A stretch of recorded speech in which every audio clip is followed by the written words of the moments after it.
Isang espesyal na pagbati ang pinaabot ni Pangulong Ferdinand R. Marcos Jr. sa kanyang first and only lady na si First Lady Liza Araneta Marcos sa pagdiriwang ng ika-66 na kaarawan nito.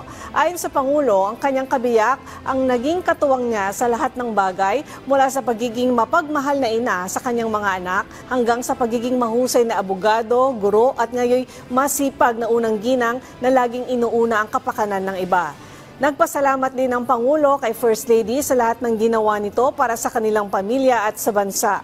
Bukod sa pagiging abogado, abala ang unang ginang sa kanyang mga social-civic work na nakatuon sa mga programa para sa kapakanan at ng kababaihan at mga bata. Siya rin ay abala sa Love for All program na naghahatid ng serbisyo medikal sa iba't ibang lugar sa bansa. Una nang ibinahagi ng First Lady na siya ay magkakaroon ng maikling break para sa kanyang kaarawan na ani ay best birthday gift ever.